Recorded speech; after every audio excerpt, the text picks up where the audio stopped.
We'll come back to order.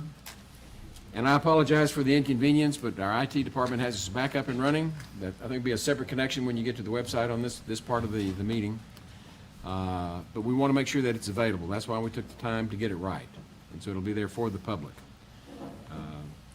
What I've talked to the sheriff's office about, the sheriff's office does a lot of things in the county, and I'm not about to try to summarize that for you. I'm going to let him do it. It's a mouthful of responsibilities and duties they do. And so when it comes time to talk budget, we have a whole lot of things to talk about. And rather than skip around back and forth between things that are by the sheriff's office, and then we go to other departments, and then back to the sheriff's office for this, we're going to defer and take all of the sheriff's office issues at the end of this workshop, so that everyone else that is on the agenda, we're going to try to get to you as quickly as we can. Now, if you happen to not be in the room when yours is called, don't worry about it. When you come back, we'll call you at the next opportunity we have. Try to keep it in order as best we can. The idea for us here today is to hear everybody. That's what we're trying to do. The sheriff's got a lot to tell us, and we are eager to hear it, but we're going to hear it at one time. And so what we're going to do is, if you're looking at your agenda, and remember, y'all don't have the file numbers yet with regard to where we have the backup for it, but if you're looking at your agenda, we're going to start at where it says County Jail and go all the way down to where it says Constable number 1. Everything in between, except maybe one thing in there, we'll talk about that separately, we think is Sheriff's Office related. And so those are now deferred probably until, if we have a lunch break, it will be after the lunch break, or it'll be the last thing before we end the session today. So with that, we're trying to skip down now. And for those of you, we're going to be talking about Constables 1, 2, 3, and 4. We're going to be talking about environmental health, IT, district clerk, jury, record, and we'll get into the clerk's office. And this is no reflection on him not being here. This is, we changed the schedule, not y'all. So this is on us. Kyle? Morning.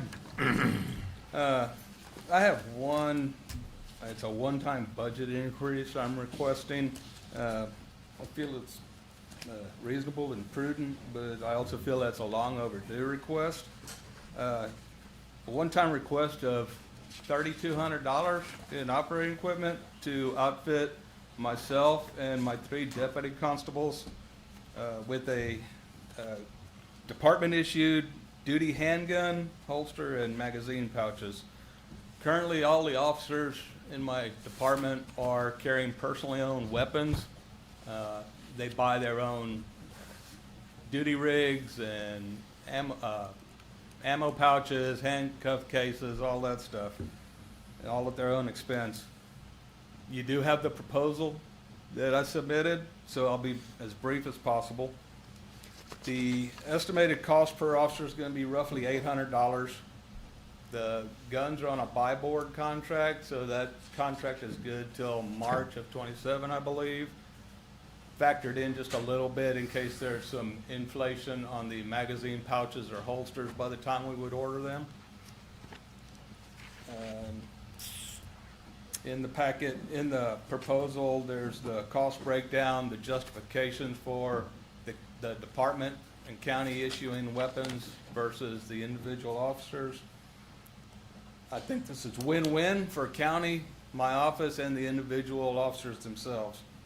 Not only does it reduce liability and long-term costs, I believe it is a good hiring and retention tool, and it provides uniformity throughout my agency and with the sheriff's department as they also issue that weapon to the street deputies.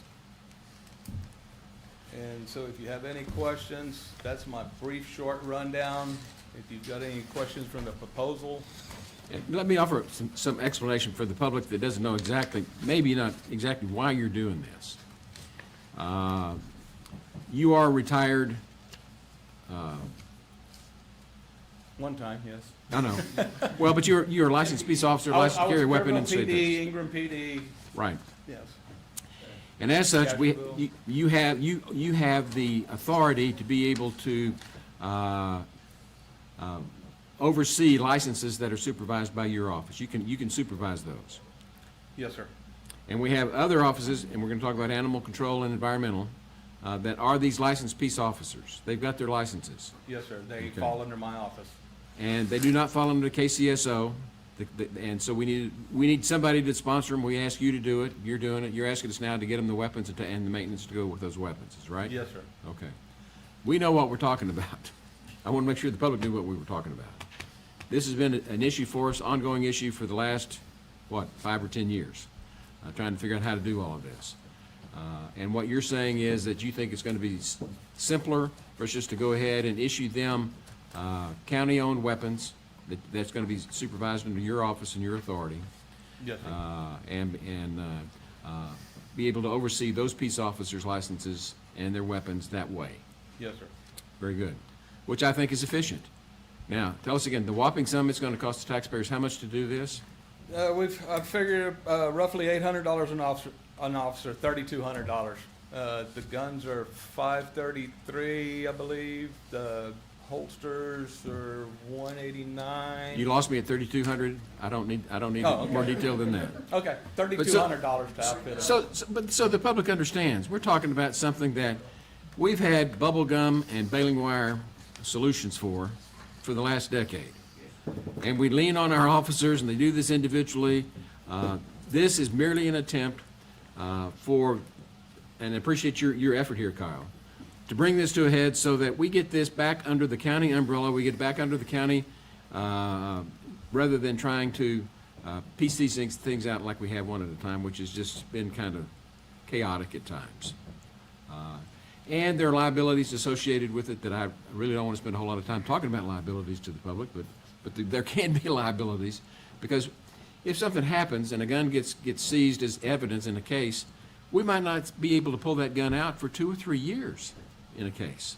Maybe longer. And so here we're asking people, carry your own weapons. Oh, and if it gets seized, tough luck for the next 3 years. Go get another one. That doesn't seem right to us. And I appreciate you, Kyle, what you're doing here to bring it to us. And again, we're talking about $3,200, guys. Yeah, I read through your presentation. You had a great explanation for all of it. You did a So- good job on that. Thank you. I'm not gonna let you off that easy. How do we compare to the other constables as far as what they're doing for their pistols? All the constables typically, they've always provided their own weapons. I've always worked at agencies that they provided you everything but boots, underwear, and socks. So it was an adjustment for me when I was appointed to the position. But the other constables carry their own weapons. This was kind of a last second play that I did, so I have not had an opportunity to talk to them to see if they would also be interested in possibly getting on this. And in all fairness, each JP, each constable is permitted to do that. Yes, They're authorized to do that. yes. And we're not going to make another constable, another elected official, do something they don't want to do. We're not trying to do that. You've reached out to us to get all of these other ones, the other ones in the county, organized and together, and try to do all of this at one time. If there are other constables that are interested in doing this, you're open to it. If not, they certainly carry on their business exactly the way they've been doing it, and are authorized to do it. Like I said, I have not talked to them yet. It's their choice. They're elected officials. But We Kyle, can't you're tell the them what to only one do. that holds the commission on other folks, right? That's right. Yeah. Do what, sir? You're the only one that holds the commission over other people, right? Yes, sir. I am the only constable that has deputy constables, Right, full-time deputy constables under their office. right. Full-time, but there's also reserve and other, I believe precinct 3 He's got has 2 reserve. a couple of reserves. But the point being, and I want the public to understand this, we're doing this through Constable Precinct Number 2. That's the request. I happen to favor it. I know we're not supposed to say this until the end of July, but I tell you, I happen to favor it. It's $3,200. We don't tell other elected officials what they have to do. They've got their own jurisdictions, and they know what they do it the way that they've either been doing it. If they want to be part of this, they can approach Kyle, and we, as a county, can review that and approve it if that's the case. If they want to keep it the way it is, it's the way they want to do it. We can't tell them what to do. Right.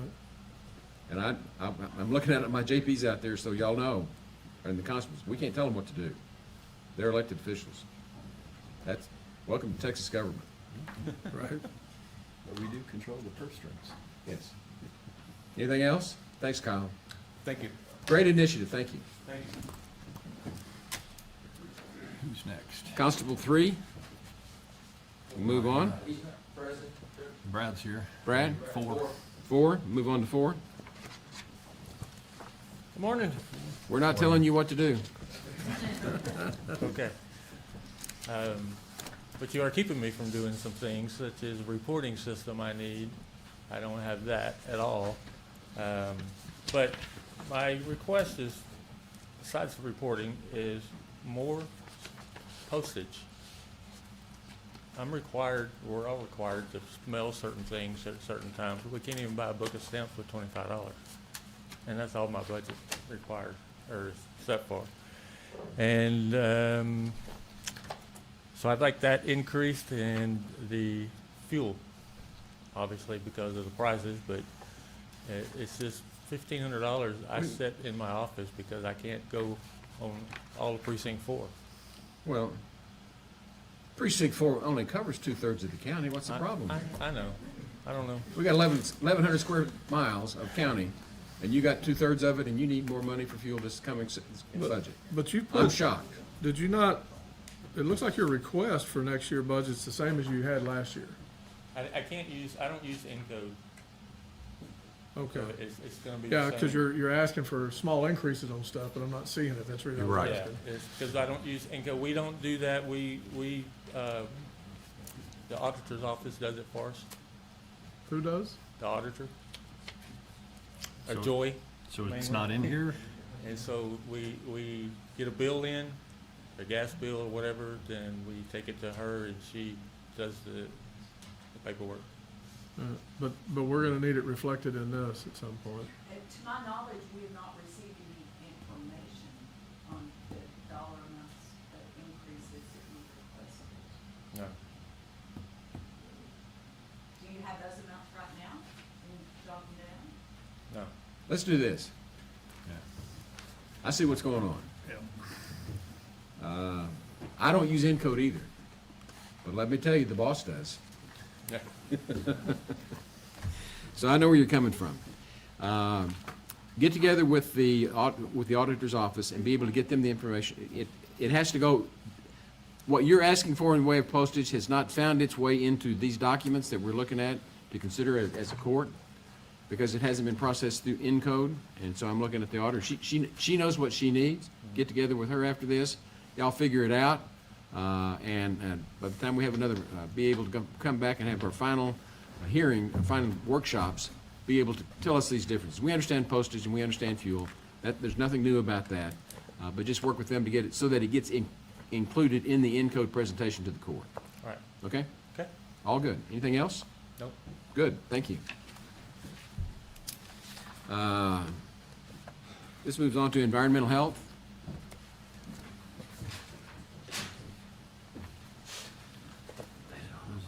Which one, is it 640 or 630? 640? 640. Okay, now, this is gonna be tab 640? Is that right? Just making sure.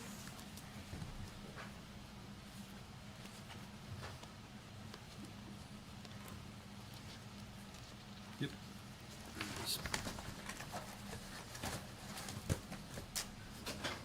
Okay. You may proceed. Good morning, gentlemen. Gamaro Ramirez, Environmental Health.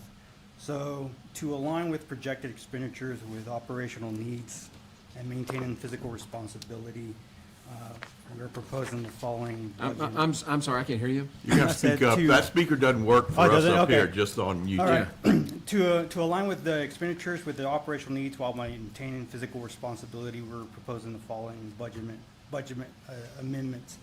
That will reallocate funds from the vehicle repair line to areas where expenditures are more likely to occur, while also reducing the department's overall budget by $250.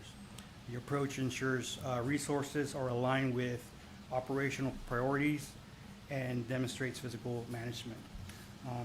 Also to note that the department is currently operating with an overall budget that is approximately 10% lower than the 2020 funding level. While we have identified the savings and accommodate the proposed adjustments without impacting service levels, additional reductions to our budget beyond those presented today would likely begin to affect department operations, service delivery, and ability to meet program and regulatory requirements. Well, first of all, that's great. You're the first one that's asked for less, 10%. When do y'all expect for an agenda item for permitting? For permitting, Yeah, for the, for OSSF. Because right now, currently, we don't have a permit fee for some of the OSSF.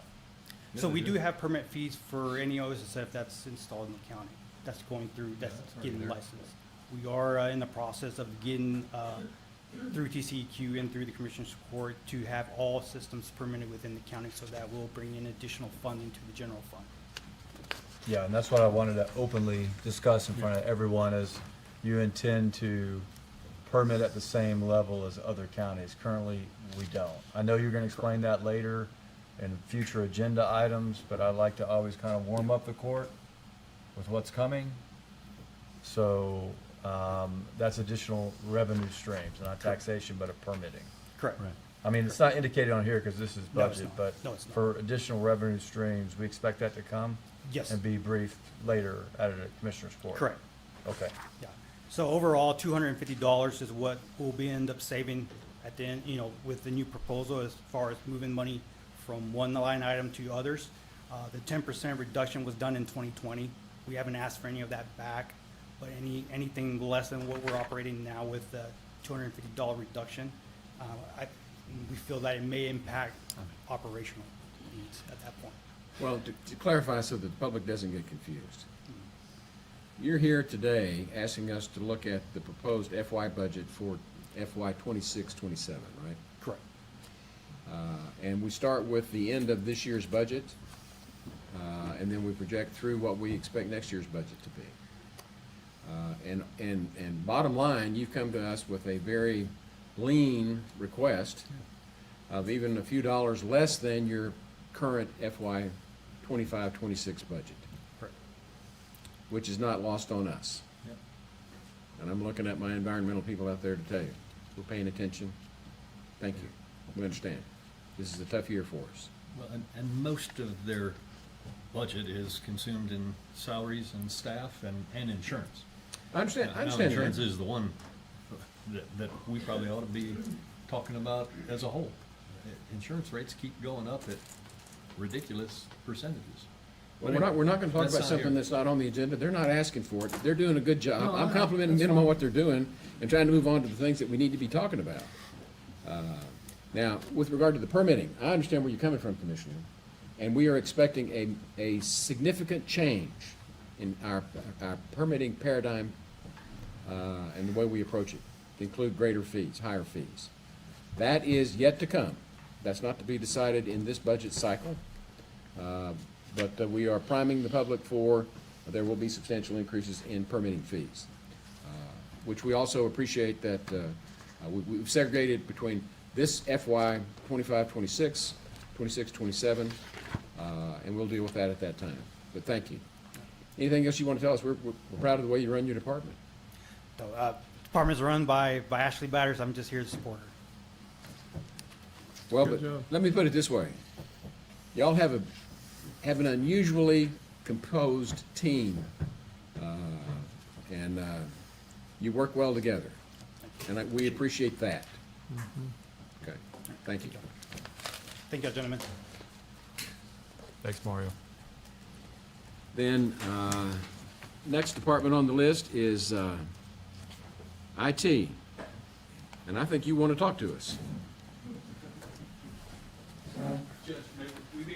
Absolutely. If you already, if you're done, you're excused, you don't need permission, just leave it will. Thank you for your time. Thank you. First off, I'm going to start by apologizing and thanking the court. Tell the people who you are, because they need to know who you are. I'm Corey Tennis, I'm the IT director for Kerr County. Very good. Yes, I'd like to apologize and thank you for the understanding and patience for the interruption earlier. Analogy I like to use is technology is just about like a 3-year-old. It's pretty copacetic until it's not, and then it's not. We had that interruption here today, so moving on. tried to keep my budget as flat as I could. You'll see a few different line items that are either at last year's or even maybe a little bit below last year's numbers.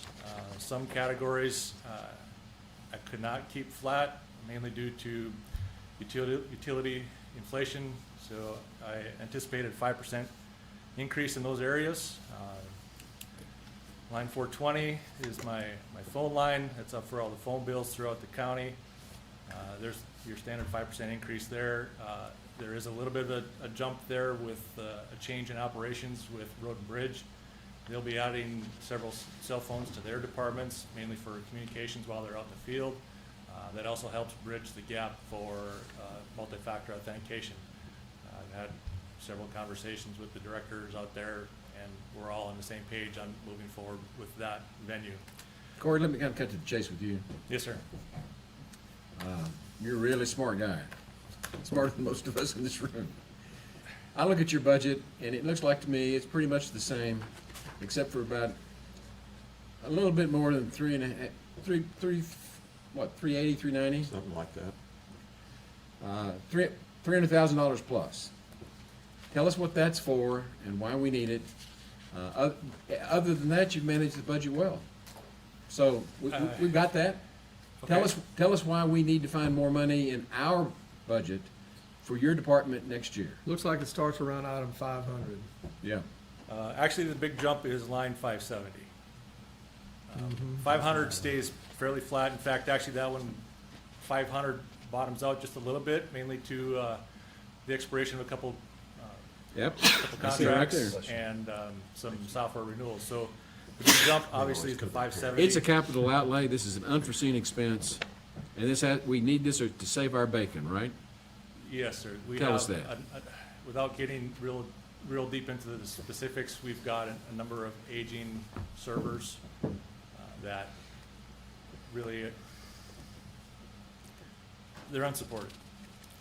And I'm just gonna kind of leave it at that, but prices on servers have tripled in some areas. When I first looked at doing this replacement, when I first started, this project that I'm looking at would have been about $180,000. The quote that I got for this project 6 weeks ago came in at $380,000. Artificial intelligence and data centers have just exploded the market.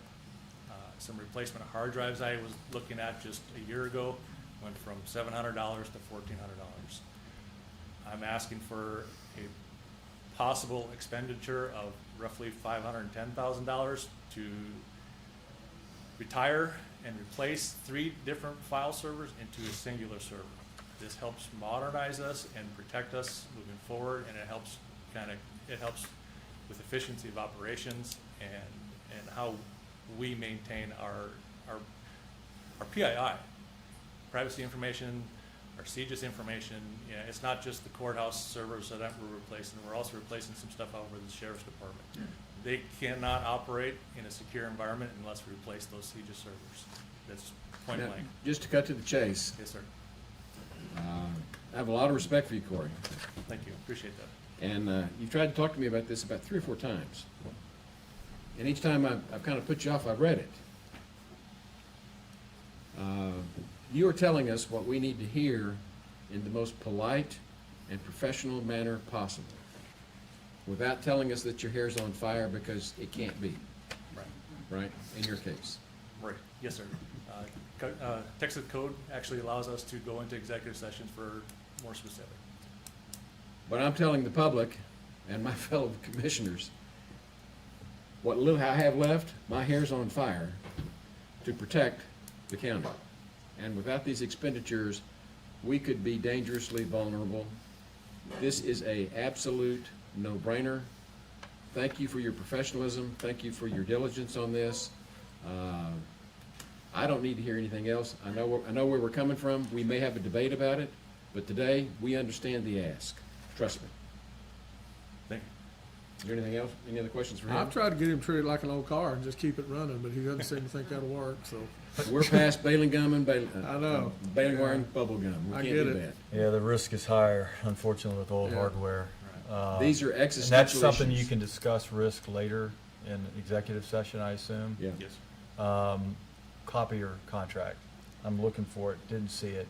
Are you So- trying to consolidate? Are you trying to own it all? I am Is it trying in to, here? so yes, let's talk about that for a moment. Bob Harris talked about it briefly. I've talked with the auditor, I've talked with a specific vendor, we're getting all the numbers together. Current contract expenditures countywide, to include the sheriff's department, comes in at roughly $105,000 across the board. The first step, this is really kind of a 3 to 5 year plan, partly because of just current contract structures between the different departments with their specific vendors and their equipment.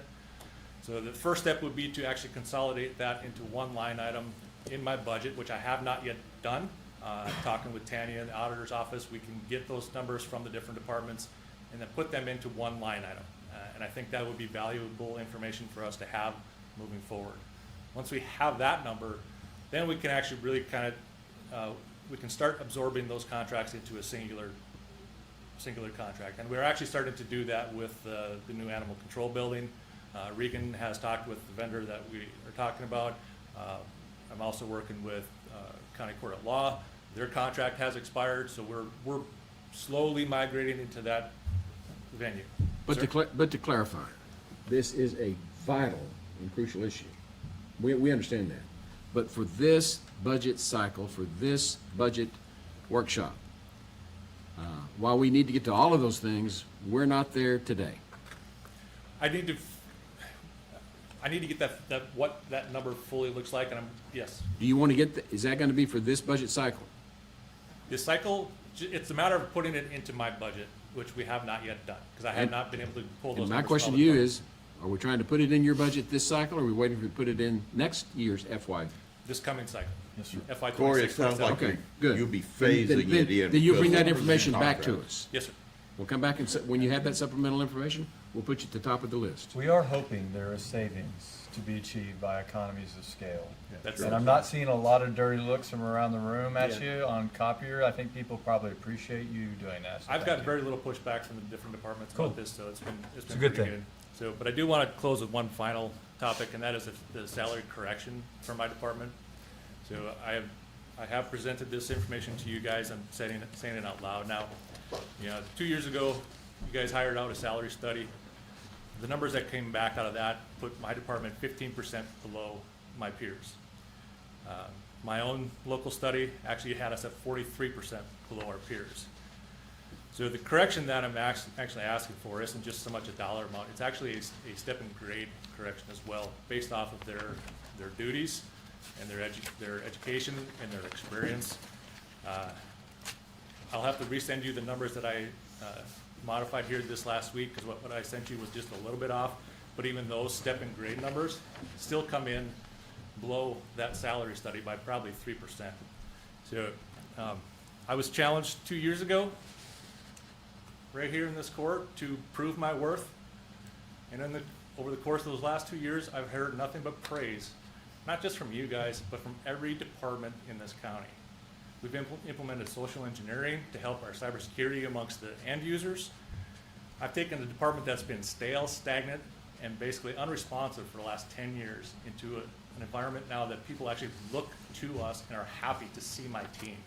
This isn't just me, this is my team working together to present that can do, will do, find that answer to yes attitude. And it's infected the entire county. So, and we brought in new monitoring systems that we've done for free. I've established collaborations with different partners throughout the state to help us improve our security posture. That stuff doesn't just happen overnight, and that doesn't happen by somebody that isn't motivated to do what's right for the county. So I'm asking for a salary correction to at least get to the salary study of 2 years ago. Those numbers based off of 24. That still keeps us 35% below our peers. I ask for your consideration on that when you guys do your salary Give me the studies. line item, what you're talking about. It's not on there. That's It's what I not, thought. it's not in those numbers. I did not put any of those numbers into That's what I thought. the budget, because that's not a number, an area that I actually, Well, so but I'm then- asking for a county budget. No, wait, Corey, we understand. We're talking about where we put it. We're gonna have special items that we're gonna consider. I can tell you, it's lines 108, 109, and Okay. 110. Those are the areas where those numbers would go. Okay, but so the public understands where we are in talking numbers with you right now. The numbers that you put in here in this budget request are the standard numbers. You have not asked for this additional stuff. That would, I've not at put that in the at budget. this point, Correct. okay. Yes. And we understand that is going to come to us as a special request, Yes, sir. and you're explaining to us why we're going to get it as a special request, and we certainly understand Yes. the reasoning behind it. This is not the day to argue it. Okay.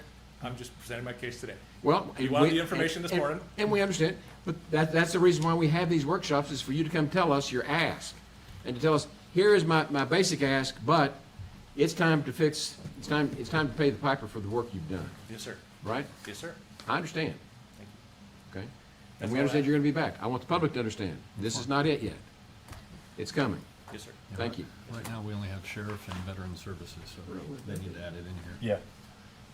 It's not in there. You're looking at things that are workshops ahead. We're doing it today. There's a cycle to this that works here. You gotta see it. Okay, now we're on to district clerk. Hi.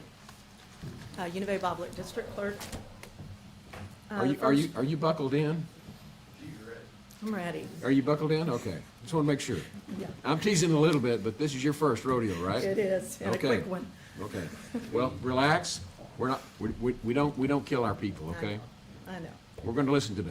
Not the first day. Yeah. So my first fund is my general fund. which Hey, let me stop right there. 450? I Yes. forgot. Public, introduce yourself. They need to know who you I are. did. I'm sorry, do it again. Univay Boblick, District Clerk, Okay, our new district clerk. new District Clerk, very Welcome. new. Okay. Very good. Okay, so on the 450, I just have a couple of requests. Of course, postage, that's definitely going to have to go up. Looking at adding 1,000 to that, that'll bring us up to 16,000. The only other two things have to do with training. So I have 9 deputy clerks, including my chief deputy. And out of that, 3 of them are new, besides me being new. So we're going to require a lot of conferences, seminars, that type of thing. So what I've asked for in the line item 216, employee training, to bump that up another 500, and under conferences to bump that another 1,500, so the whole budget would just be an increase of 3,000. Sounds good to me. Yeah, it's just a $3,000. You're singing our language so far. $3,000 increase overall. That's it. Any questions? So I do have 5 other funds. I'm not asking for any increases in any of those. If that helps to go through. up to Stay you. right there. Yes, sir. Okay, the one, what we just called was the district clerk. Next is jury, and that is tab 434. Right? That's hers. Well, let's get that out of the way.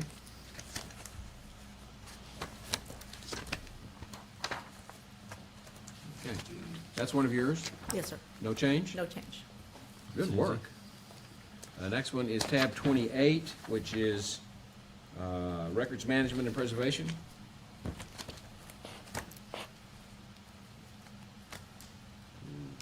Where is that? The bottom there. No change? No change. And then we have district court records versus district records management. Same? And then we have, 33. after that, we have the county law library. 18. And then we have the district clerk tech fund, 44. 44. And those are all you've got? Yes, sir.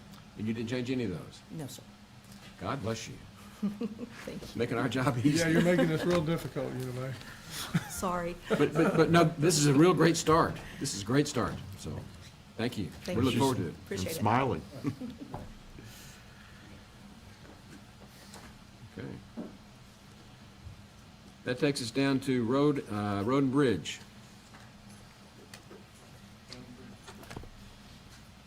We can skip over that if we need to. She's out here. They're not, they're here or not here? Oh, yeah, they're here. Okay. Well, that's kind of an important one. Well, it's just a question of, we're gonna do them all together, do all theirs together.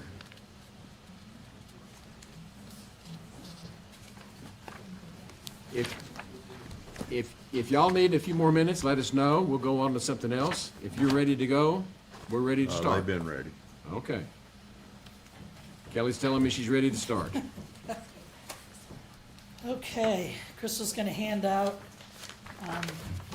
something that probably is a little bit easier to read than the actual Encode, printout, but it does have obviously the same line items in that, and what I was gonna go through was the ones that we did have, the changes on, and then there are a lot that stayed the same.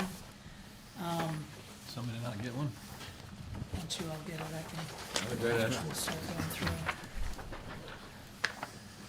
Okay. Crystal, do you What have have- any more of those? We gave her back one, I know. She's got one, but he was asking for. Okay, for Kelly. all those. Okay, I so. if we want, s- just a minute, I want to pause. We're gonna get up in the helicopter and go get the big picture, right? Yep, Okay. We've got a new piece of information here that's color-coded, and it looks like it's got a whole lot of information that we're gonna need to talk about. yeah, the stuff that's in kind of that orange color are the stuff that increased or decreased. You go down to uniforms, we increased it by $1,200. That was, budgeted hopefully for a full staff.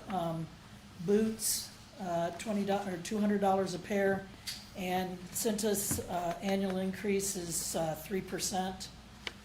So we brought it up $1,200 to cover any increase in our uniforms. Fuel, we increased by 10%, to allow for price increases. Just not knowing where fuel prices are gonna go. We have a new line item. It's 15,612,413. It's dumping, animal disposal. For the longest time, we were able to, when we pick up dead animals, we were able to take them over to the dump, and there was no charge. And it always was that way since I started. And Charlie had said to me one day, "How'd you get it to have where you guys don't get charged?" When I was at the city, we were charged. And I told him, I said, it's always kind of been that way. So I don't know how that came about, but somebody noticed it, and so now we get charged for that. So that's a new line item. We just want to cover our cost of disposing of dead deer and other critters. So if we go on to the next page, equipment repairs. I know I had said to the court with our equipment program that we've done, I think we're on our last year of doing that, and then it will be a matter of starting to trade equipment in after this year, if you guys approve that, and hopefully getting higher costs for trade-ins.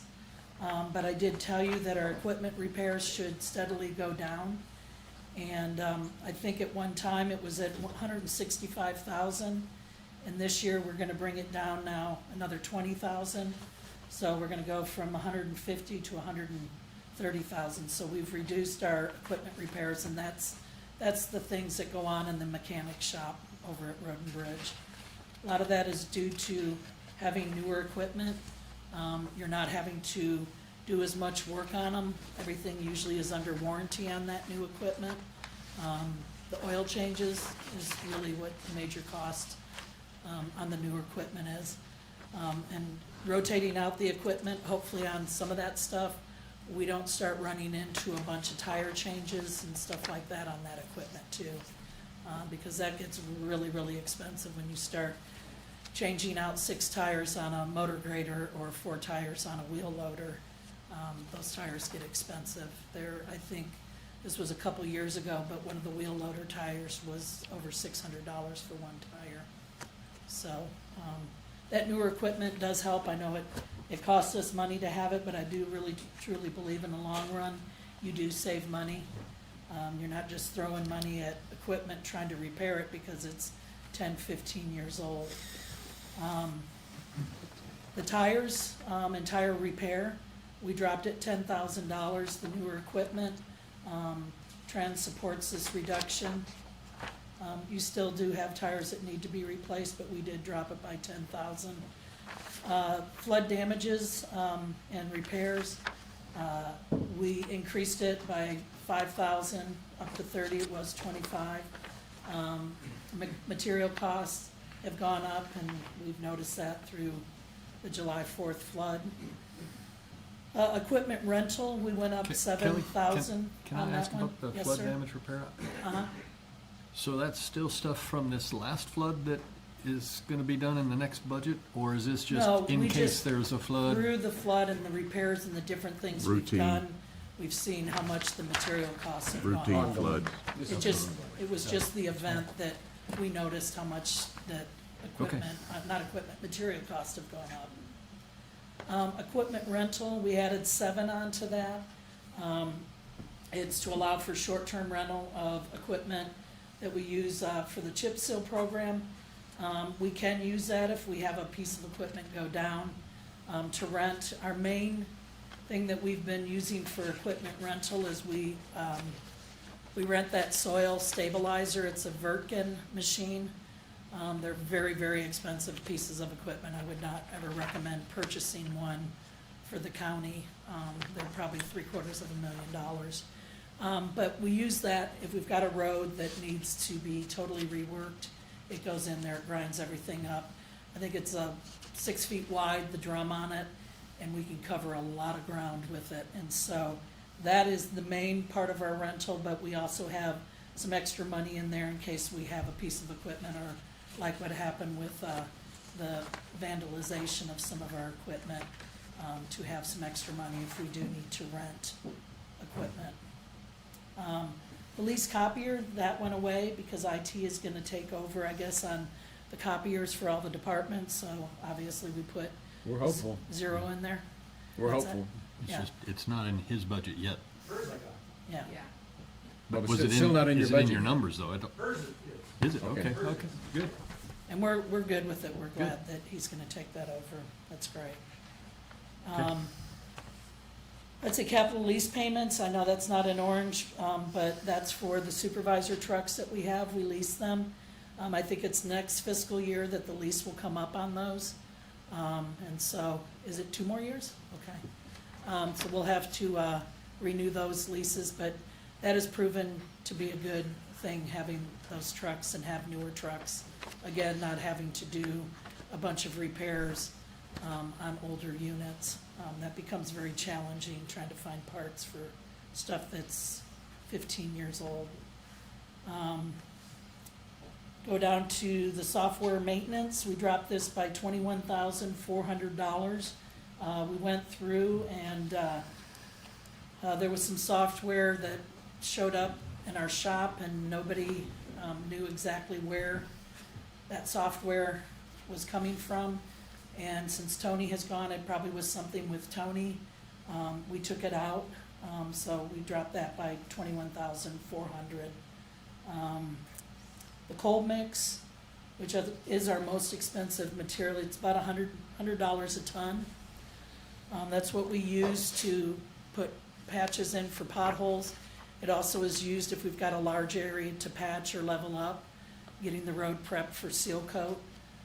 But it is by far our most expensive material, and I don't ever really see it going down. It's a petroleum product with rock and oil. So we put that one up 24,000. Aggregate, this is to allow for bid increases. They generally go up, they don't go down. So we went from 540,385 to 648, 462. You go to, On these last ones, the coal mix and the aggregate, all of that's really due because of the increase in fuel right now. yes, yep, So we got 10%, we got 20%, this is just life. yes. Got it. Thank you. Yep. Same with, what the judge said, the asphalt oils and emulsions, same thing, it's your trucking costs that have increased. Road base, same thing. We put that one up $9,600. Street striping, this one is just mind-boggling to me. Yeah. About, I think it was in 2024, company that we've been using out of San Antonio, and it's not the most expensive one out of San Antonio, but they do good work. We had used them on a couple things, and their prices were pretty reasonable, and the last thing that we used them on, and granted, it wasn't a really big project, so I would imagine that we probably had a little bit higher price, but to do the center striping, and all of ours for the center striping is a double yellow, so everything is a no passing zone in those. It is $2.40 a foot for one line, so you've got to double it because it's two, so it's $4.80 per foot. So when you have a road like Elm Pass that is, 8 miles, and most of it is striped, you start to realize your costs involved in that. That's why I'm very careful. We get a lot of people who want their road striped, and there is a pretty strict criteria in the Texas MUTCD. So for 8 miles, we've got $4.80 Per foot. a foot. Except you're not- 5,280 feet per mile. yeah, but Add it up, you don't folks. stripe the whole 8 miles. No, but No, we won't, but next year, what we didn't do this year, then those will have to get striped. It still is really expensive. Yeah. And we have a lot of roads that are striped. I mean, I don't have an exact number, but we have a lot of roads that are striped. And once you stripe them, you're gonna stripe them forever. We do, if there is anybody that we think that maybe it needs to be looked at, we'll have engineering look at that road to see the criteria. But they have a bunch of things that is a basis, for striping a road. And I know one of them, I think it's 6,000 cars a day. I think if you have an average daily traffic count of that per day, you are required to stripe that road, and it has to have a minimum of 20 foot across to get 10 foot per lane. Well, Elm Pass doesn't have 6,000 cars a day on it. No, no, but that's the No. topography gets that one. right, but You somebody have striped line of it. sight. Yep, Yeah. somebody Line of striped sight. it at one time, and that's what I kinda am getting at is, when we do those sort of things, we wanna make sure that we have real good reason for doing it, because once you stripe them, you're always gonna be striping them. About the only road we have that meets that criteria right now with that high, average daily traffic count is Ranchero Road. The rest of them don't even come close to that traffic count. And what you're telling us, it's just a different criteria. If you've got that much traffic, it doesn't matter whether it's line of sight or not. Yes. They're gonna double stripe it. Yep, And we're looking at, and I'm just spitballing this thing at $5 a foot, because you're doubling up on 2 stripes, right? yes, It's a price tag. yeah, it's And- huge. And is that a 4 times price increase? Or from 50K to 200K? Just Yes. because of the vendor? My Well- recollection was back when we did that, this was a very friendly vendor that we'd used before on small Yeah. projects, and they kind of, I felt like we kind of got the benefit of the bargain on some of that stuff. Yes. It kind of helped us. Yeah, But And we're now so- into full-blown marketplace, and it's, well, and the That's- material that we request to be used is a 90 mil thermoplastic paint that has glass beads in it for reflectivity on that stripe. And that's the only way I would go on it. I would not do like a parking these were lot the good guys. stripe on it. We had a. Because at yeah. night, I know we mean, did. you can see it, but you don't see it real well. And we've always done on those center stripes, we've done this 90 mil thermoplastic. It lasts a lot longer. It's a very, very thick paint, but it also reflects at night, so people can That's see over the center. $25,300 a mile. What's that? I'm sorry. Over $25,300 a mile. Yeah, For, yeah, well, no, that'd be for 2 That's stripes. when you double it up. That's when you double the value. Yeah. And you're looking at part of Elm Pass this year and part next year. yeah. But it better last forever, okay? And we do have some Chip roads seals will that be are for 10 on years. this year's list that probably we're not gonna have enough money to do, but we're gonna try to seal coat those roads at the end of this fiscal year and then be able to catch it in October, November to get those. And the mileage on those roads are not real long. But when you get these long roads, and we generally do them in phases, because if you don't, you know, that precinct, that's the only road on some of these that you're gonna get that year. So we try to do it in phases, so it spreads it out, and other people are also getting some road work done too. And so we've got some roads, we have one in, precinct 3, Hasenwinkel, and that road, I wanna say is I think it's almost 10 miles long, and that's our longest road. I don't think that Hasenwinkel has striping on it. They don't have it's a lot of land and not as many people, but that can all change. And then you start getting more people, and then people Yeah, start that's asking for striping. Development that they're looking at in the south of the Hasenwinkel is 20 acres. Yeah. So unfortunately, yeah, they're gratefully not gonna Yeah, increase a lot. but that striping is very, very expensive. Yeah. And so we increased the cost. I hope that if we have, you know, another year that we don't have like an Elm Pass or a Hasenwinkel type road, that maybe we can bring that down a little bit. But the reason for the increase on it is we're gonna do the other sections of Elm Pass that we didn't do this year. And like I said, we're not probably gonna have enough money to cover what we need to stripe, but we'll take it out of, you know, some of our other line items, probably contingency and that. But, yeah, that one was a real shocker when I started seeing where that cost went.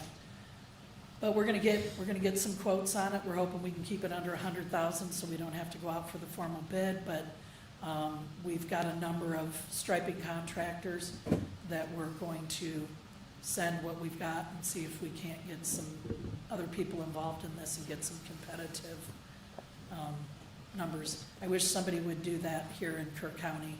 You pretty much have to go to San Antonio, Austin, or Houston to find stripers. You'll get, there's parking lot stripers, but that's way different than having somebody who does highway and road striping. So anyways, that probably is the worst one, is the striping one as far as increases.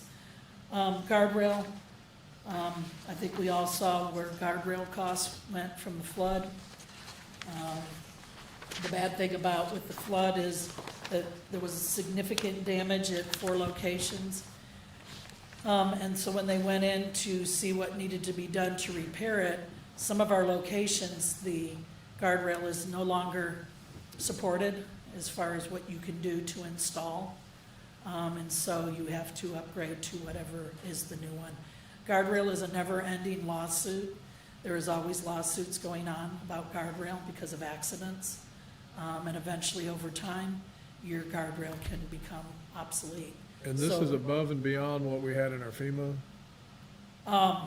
This number, no, our FEMA costs on it, shoot, I bet you it was $500,000. It's above and for beyond those FEMA. Yeah. 4 locations. Routine, basically. And, you know, on some of those locations, FEMA only gave us, like $30-some thousand, and it was $100,000 to fix it. Well, I was asking because you had mentioned the damage, and when you're talking about that, Yeah. and you're talking about upgrading to match. Yes, But I do think it's important for the public to understand that guardrails are there because it's a dangerous condition. A dangerous condition and guardrails are synonymous with accidents. And accidents are synonymous with replacements. Yep. And replacements are synonymous with expensive. yeah. The big thing today, you go anywhere, you can see them, they're these big rectangular ends, and they call them impact heads. And they're designed, when you see somebody hit them, the way that they crumple, they keep from that stuff coming through the windshield. And you know what happens when something comes through the windshield, it's not pretty for the passengers in the car. Tell me about it. Yeah. So it's not a good thing, but those impact heads, they get hit, and it's $3,800 to replace an impact head at a location. And that's usually And- what we end up replacing. My dad was a civil engineer, so this rubbed off on him. What they're doing there is trying to save having to replace those posts. Yes, They're sending that impact back up the road so they don't have to come back and replace the stuff down the road, which now is cost prohibitive. yes, So all of this, we're trying to protect the public. and save money the best we can. Yes, and the thing is too, guardrail also has a criteria in the TCD, and we usually will get with engineering to see if somebody has a request for guardrail, does it meet the criteria? We occasionally do get people that ask for it, and a lot of times it does not meet the criteria, so we tell them that we will not be installing guardrail. Capital outlay, this is the equipment, this is that program that we've done with our equipment. This is the last year to bring it all the way through.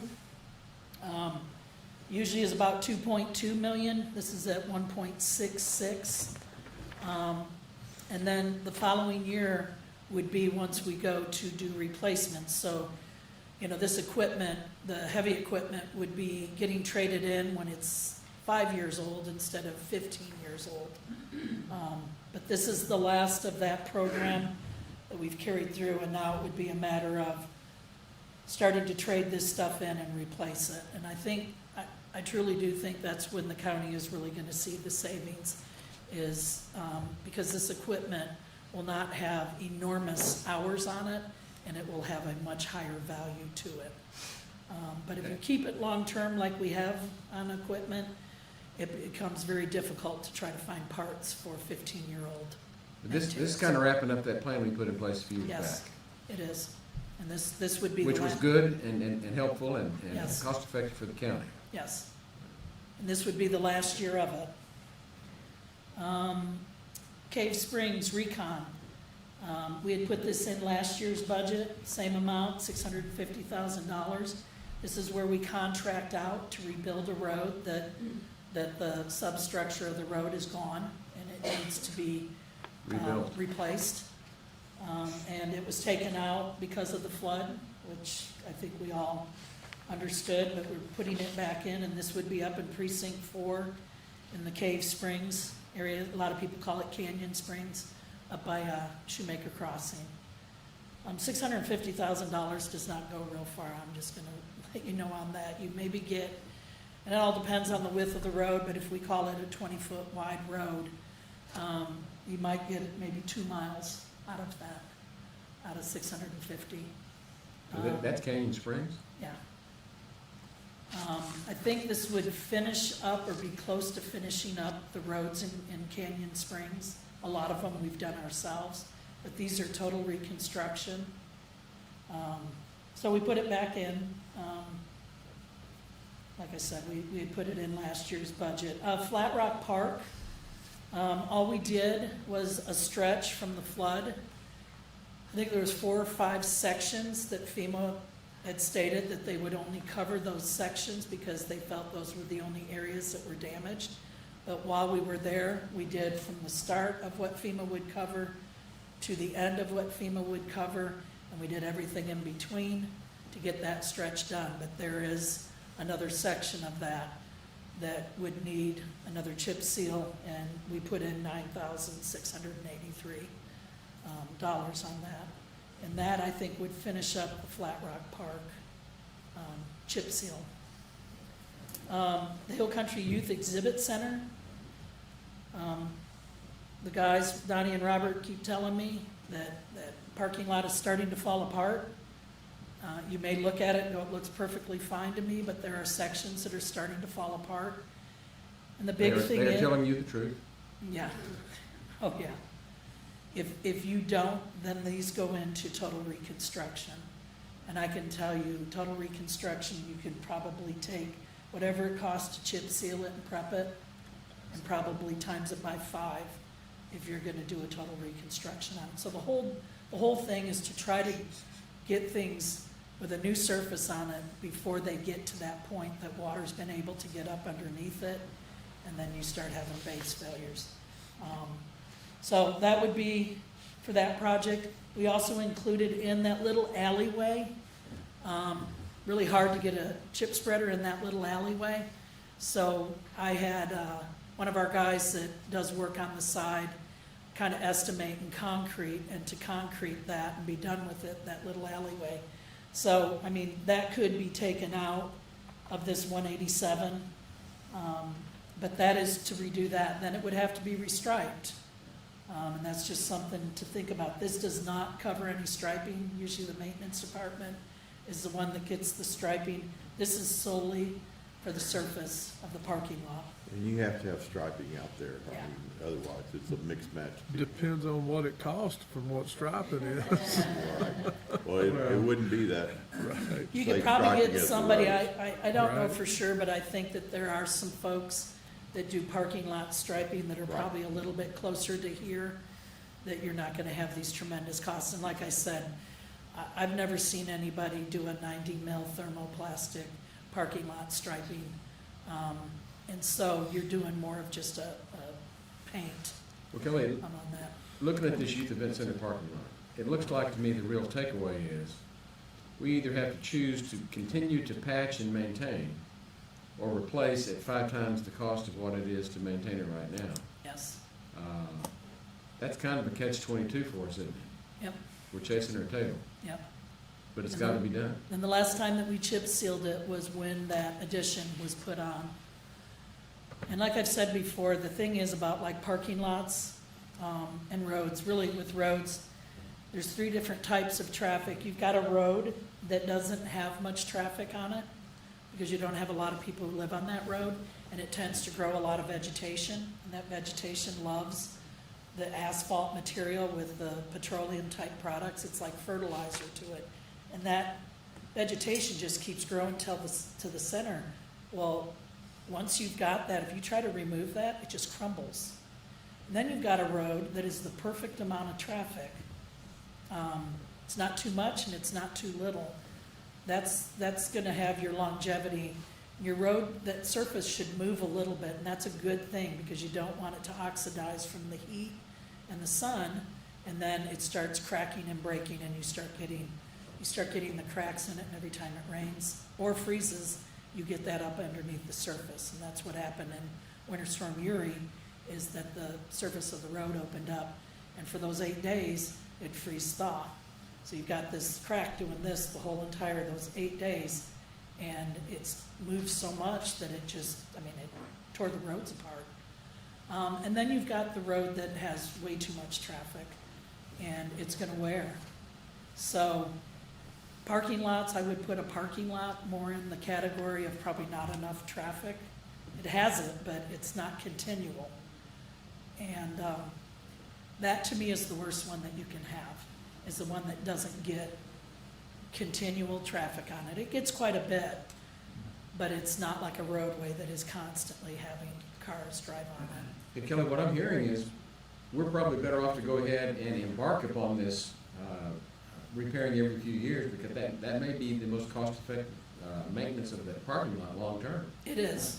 It is, because, when you go in on something that it hasn't been a huge amount of time since you were last there, you go in, you do a little bit of minor patching, and then you're ready to put a new surface on it. You let it go to where the West Kerr Annex, and we'll be getting to that one. Oh, okay. It's gone. It's completely gone. There is no patching. We're doing some patching, but it's gone.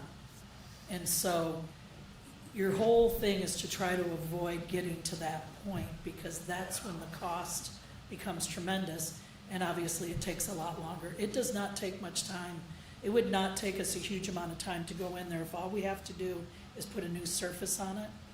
And if you've got a good surface, you hopefully only have to do 1 layer of oil, 1 layer of rock. When you do a total reconstruction and you bring it down to just the base and there's no surface on it, like sections of Elm Pass, minimum you have to do 2 layers of oil, 2 layers of rock, because you have an exposed surface. So the whole goal is, each time that you're going to, whether it's a road or one of the county's parking lots, is that you're only having to do 1 layer of oil, 1 layer of rock. Because if you have to do more, that's where that expense really starts to come in. It doubles it. Once you open up that road and have to rebuild that substructure of it. So, one of these days, I think there are some sections that probably have to be worked over at the Youth Exhibit Center. But one of these days, if we do nothing, you're gonna really have a lot of cost and a lot of time involved in trying to reconstruct it around events and all sorts of stuff. I did a little list and just to see how many, parking lots and things that the county has, and I don't know if I brought it with me, but it was pretty amazing how many parking lots that we have for all of our different locations. I wanna say it was at least 10, I think it was at least 10 locations that we have parking lots. And like I said, it's like the road, if you don't take care of it, they eventually get to a point that we can't come in and just put a layer of oil on a layer of rock. It'll look pretty for about the first week and then it'll just crumble. So the key is trying to get back to these things before they start to get to the point of they're crumbling. Because once they crumble, now you've got to open everything up. You've got to pull a lot of that material out. You've got to purchase and buy new material, truck it in, and have that motor grader operator be placing it and the rollers behind it, compacting it. You need a lot of water to do that, and there's a lot of things involved with it. So anyways, we put that number in to kind of let you know on that. The West Kerr Annex, that one is, for the most part, pretty much gone. Yeah. It's really, really bad. Some of these rains really have not helped it, but that surface is oxidized. There's nothing you can do to change it. And It's been past that way its for a lifespan.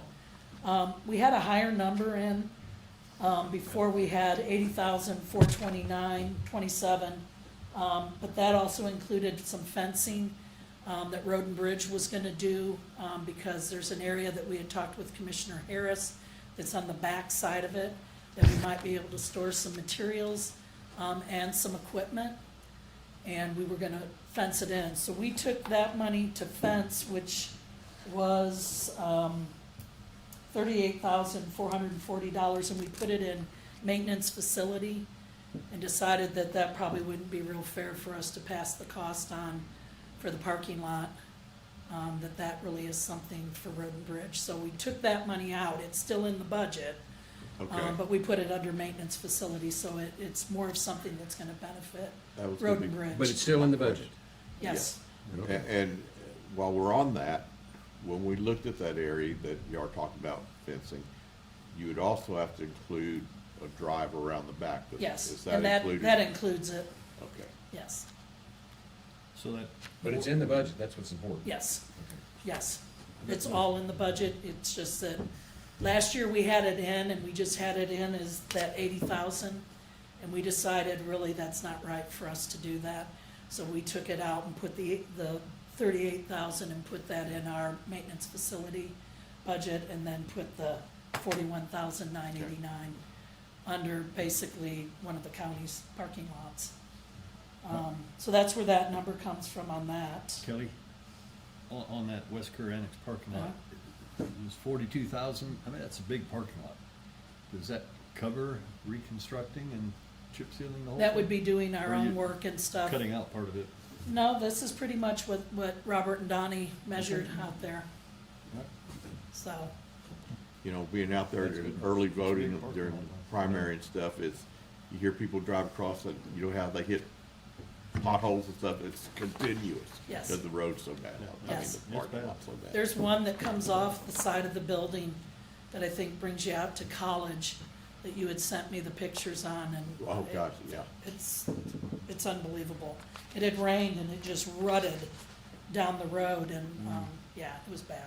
Changed big time in the last month. Yes, we fixed it, but all it is a Band-Aid.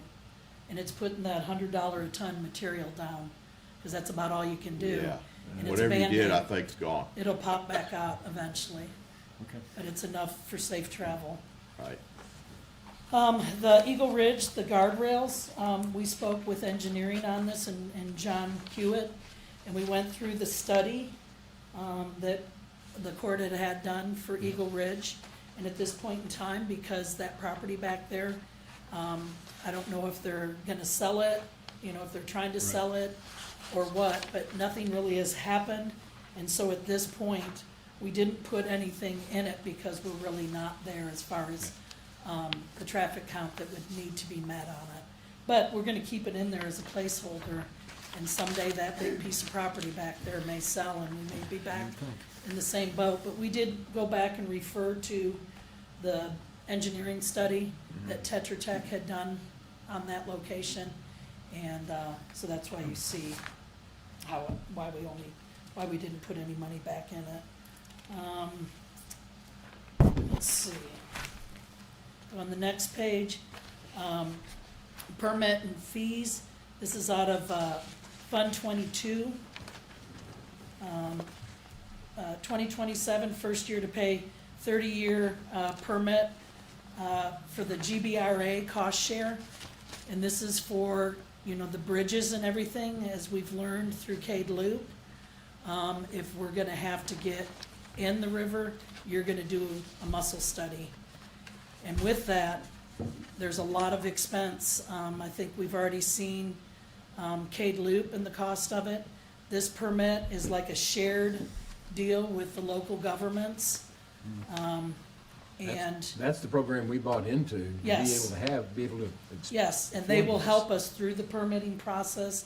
They will furnish, I believe, the biologists and everything to come through and assess the area and do the survey. It really is a good program. I mean, it never comes at a good time to ask for more money and more money. They originally were going for a 50-year permit, and I think the federal government, US Fish and Wildlife, kind of went, I don't think we'll do a 50, but we'll do a 30. And so this would be an every year thing. But I have to say, if you have to do any work in there around those bridges, we're gonna be in this situation of this, and I don't see this going away, so. And I think that's important for the public to understand. We are most hesitant to get in the water at those bridges Yes, for this very reason. It's not just whatever the original reason might have been to try to get in the water down there. Federal government is looking over our shoulder the first time we jump in that water, this happens. yes. And, Like on mafia the protection. situation with the FEMA stuff, if you don't follow what the regulation is at the federal level, they They take hurt your you. funding away. And then 100% of it is on the taxpayers. So you best follow the rules of what they want done, or you're gonna end up with a very, very large. For that bill. reason, the boat dock at the Ingram Boat Ramp will be a floating dock going forward, just because For that reason. setting those posts to put a dock out there you'd have to do a muscle. Yeah, that was gonna trigger the mussel study. The mussel study would cost you more than that dock. would Oh, cost. But for gosh. what we're doing here today, the good news is, you still have all of this stuff in our budget, so it's not a headache for us this coming fiscal year. That's right. Thank you. But at some point, and It it's will all related to this, Yeah. for example, Lions Park behind the dam, there's a lot of gravel that built up. At some point, it really will need to get cleaned out. I understand it's Not- difficult, and it ain't gonna happen next year. Well, but that's what is important, I think, at this point. We do budgets year by year. We're doing this year's budget, and thankfully, we have it in the budget.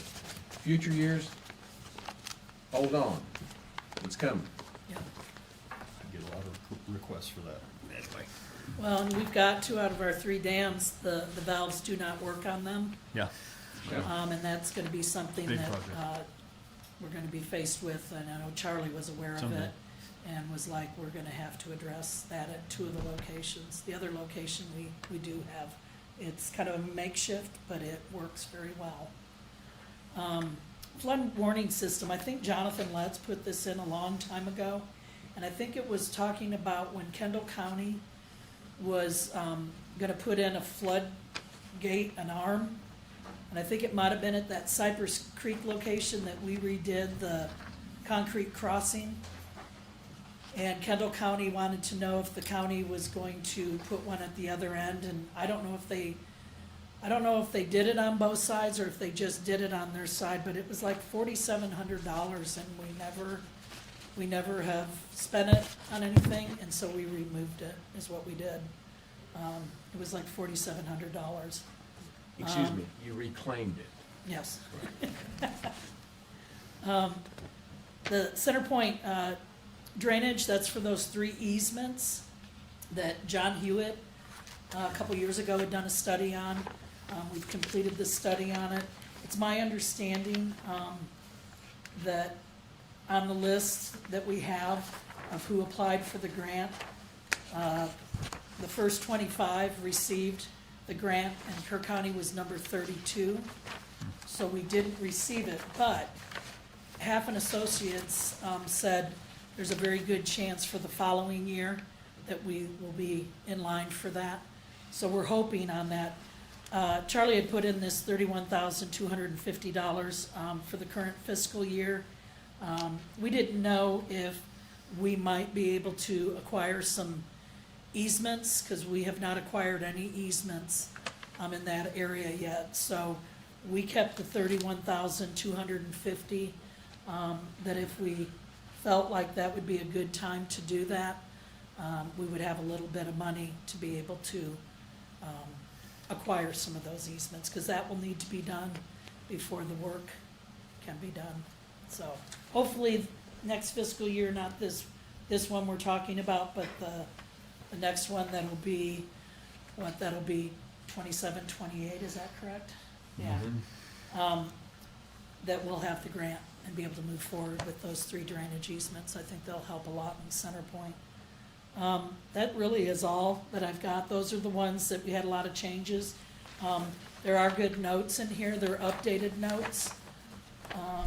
If you have any questions or you think of something after this presentation, if you let me know, I can answer. Crystal, what? Oh, that's right, I missed that page, I'm sorry. One more page. The Ingram Hills Road District.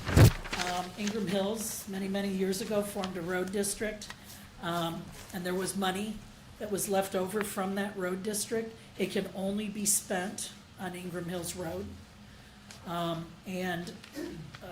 think this upcoming fiscal year, we're gonna do some work. So that is the money that is left in there.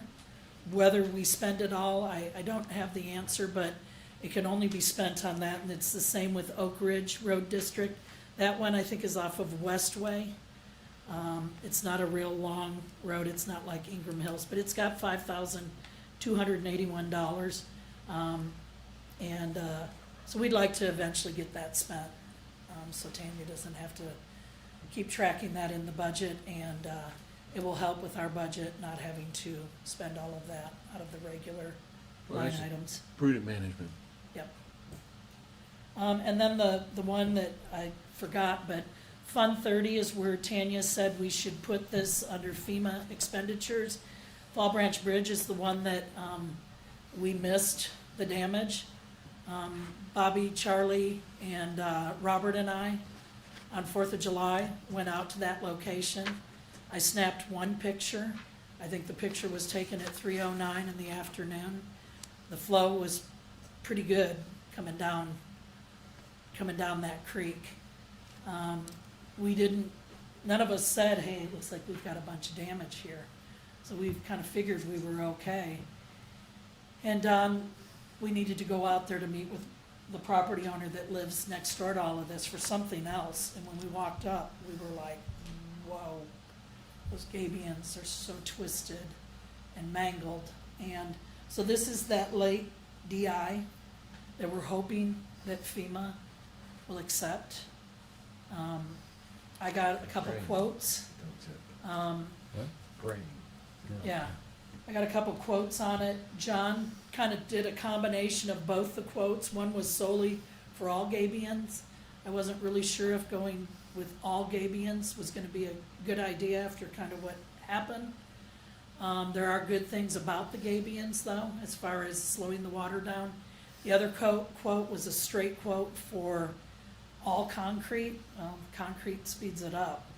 There was about an $80,000 difference between the two quotes. They kind of did a combination of both. It will have to go out for bid, and that's gonna be an agenda item on the 26th. We were told to try to get everything lined up and ready to go. I think Con Resnick felt like we would probably have a little bit better chance if this project was ready to go. And so we're getting there. We're very close to having this project ready to go out for bid. So Good. we're keeping our fingers crossed and hoping on this one that FEMA will accept this as a late DI. So that's what I've got, and this was the cost that we estimated it at. And we're hoping Okay. it'll be at 2575, with a For 75. for clarification purposes, the handout that you've given us, and by the way, just for school clarification, that's green and gold, that's not an orange. That's Baylor, that's not Texas, okay?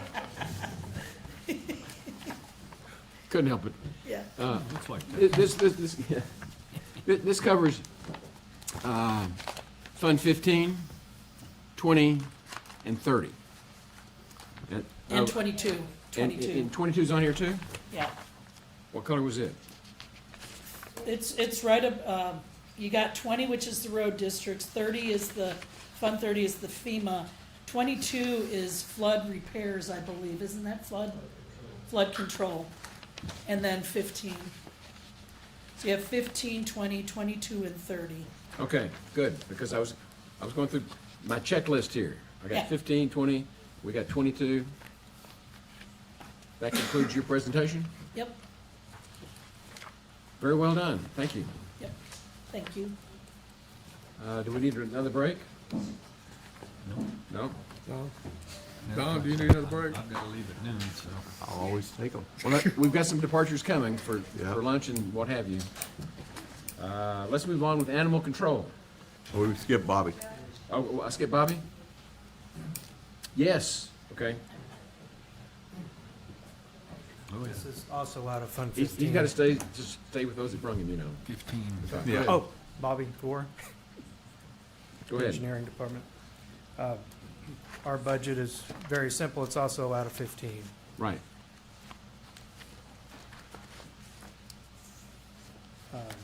Due to obviously some staff changes, some of these numbers have been reduced. In fact, I think every single one has either stayed or been reduced. There are- Bobby, we're having a hard time hearing her, at least Oh. I am. Sorry. No, That don't doesn't even work for talk us. into that. It's only for Okay. you. That's YouTube, you just gotta Gotcha. speak up Okay. louder. The pin over there somewhere. Oh, yeah, there I it think I'm sorry. I think y'all got my submittal. We tried to get that 10% out like you'd asked. I think we did pretty well with it. There's a couple of things that we really got to bare bones on. And so we kind of just tried to follow that trend. Let's see. Really nothing significant. The one thing Corey mentioned, I think you're for sure taking our copier, so that's reducing us by $1,000. Road and Bridge shares a copy of the Right, engineering, so we have one copy of the Right. Road and Bridge office. let's see. Well, Bobby, your budget's pretty much in a state of transition at this point. You've Right. maintained it the way it was as best you can. Right, I'm not sure there's a whole lot more to be said, but thank you for everything you're doing to keep the department going. thank you. There is one thing I'm just gonna mention, the one maybe change you see is on, what is it, item number 569 for operating equipment. During the flood, we purchased 2 GIS annual subscriptions. They total 2,900. There's 2 of them, and one is more significant than the other. To get where we are, I put for 2 of the smaller versions, and then possibly next year go back to one smaller one of the heavier duty ones. Talking about under 569? 569 operating equipment. Yeah. See him there? Okay. Anyway, it's a reduction, but it's actually, if you look at what the original was, it's actually a pretty significant drop. But just wanted y'all to see that was one additional expense, even though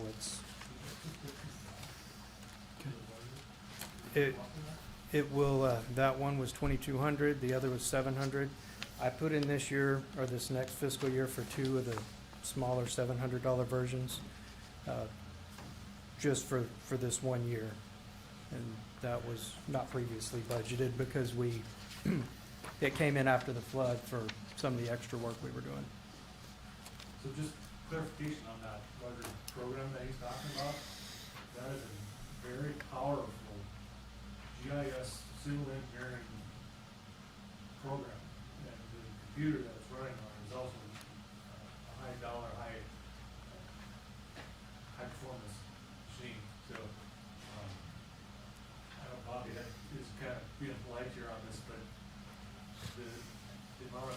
processing power and capabilities that that program and computer uses, very valuable. So I would really, I know Bobby says he doesn't really use a whole lot of it, but I would almost recommend that he keeps that high level program. Just my 2 cents on that, but. Well, you know, we're in flux on that department. Right. But what I like that I'm hearing right now is inter-office and interdepartmental conversations about how to help one another with these budgets and be able to utilize the resources that we have.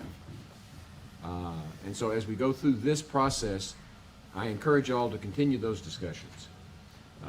And whisper in our ear when we need to have information to know how to make smart decisions about this. But this is, y'all keep that conversation going. Yes, sir. We're listening. Okay, Okay. all right, thank you all. Anything else on Bobby's? Okay, thank you. Animal control. How come you always get it late in the program, Reagan? Always. I know. I don't know. I think that's the tall penalty. Maybe. Yeah. I don't have anything I else. don't have anything in that section. Is that the stuff he sent us email yesterday or? We didn't get before? input on the We don't have spreadsheet on that that. in Just, the so tab. you're talking, we're gonna listen. We don't have Okay. anything to look at. You didn't No, didn't, sir. on the, The stuff that you brought, yeah. late. Didn't make the notebooks, I don't think. Huh, okay. Is it in the notebooks? No. Well, it's not in my notebook. I'm talking about my letters and, Yeah. Yeah. And Okay. if we need to postpone this Numbers. presentation, we can do that, huh? yeah, I had it all in, so I'm not sure. And I emailed everybody individually what I had. Okay, well, let's Yeah, but we don't have the numbers. pause, tap the brakes. Let's go here. We're talking about the animal control shelter, which is It's actually, Judge, at 6:42, this is the top. Department 642, okay. Okay. Let's go to 642. Well, What maybe do we that's got? the problem. In that packet, his is a little bit bigger because it contains the letter. Here we go. Oh, okay. Okay, maybe because this Here we is go. animal control Yeah. shelter. Yeah, we were looking under the fund. Yeah. The Okay. animal control shelter does not have anything, and I didn't hear anything. My assumption is it's going to be completed by the end of this year. Okay. So, Well, so, and again, I'm saying this for the public, the people that are following this on the website. This will be tab number, Department 642, is where we will find this information, right? Yes.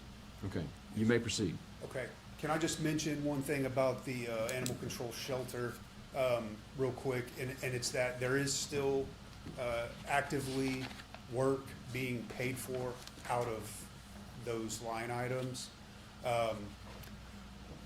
Specifically, landscaping right now, we're getting some other equipment, things like that that we needed, and also fence is coming as well. The plan is that fence is gonna be done at the same time Road and Bridge has theirs done by the same company. So there's money in there for that. That's in the current budget, right? That's in the current budget. It also, I'm still trying to figure out exactly what we will have after all that stuff is paid that I just talked about. Because I'm hoping to put some of that towards finishing out the dog kennels that you're all aware that we don't have all of. Which affects the amount of capital outlay that I had in the 642 that you're actually looking at now.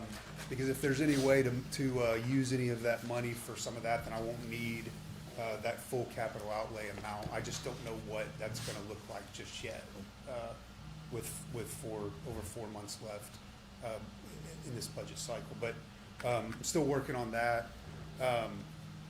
Then moving on to what you're looking at now, the 642. Well, let me make sure that the public understands. When we're talking about this animal control facility, and we'll just say, there are expenses that were in the existing fiscal year's budget that Yes. are still being paid out of that budget.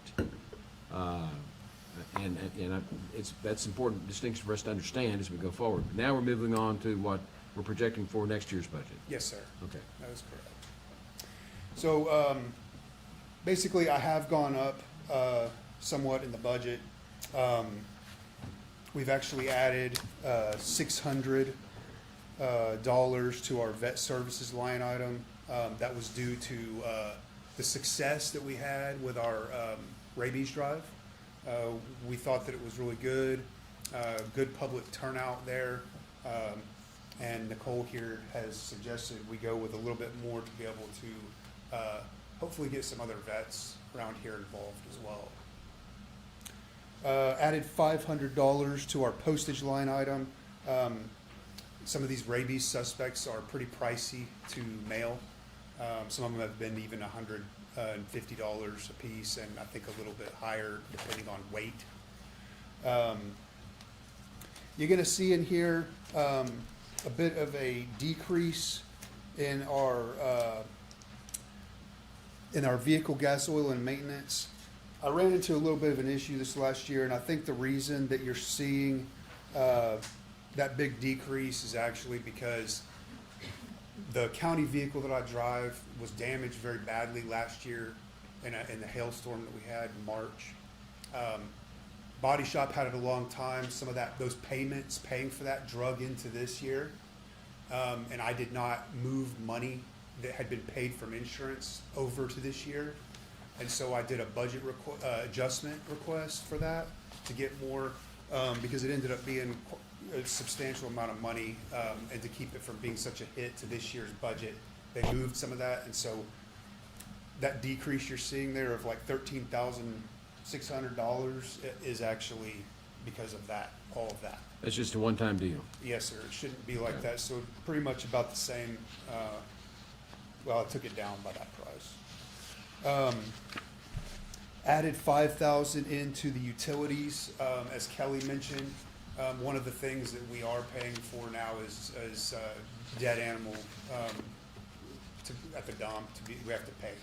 We never had to before. That was a little bit of a surprise.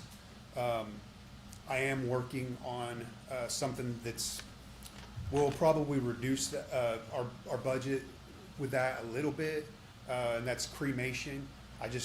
That's not for today, but I will be presenting that to you.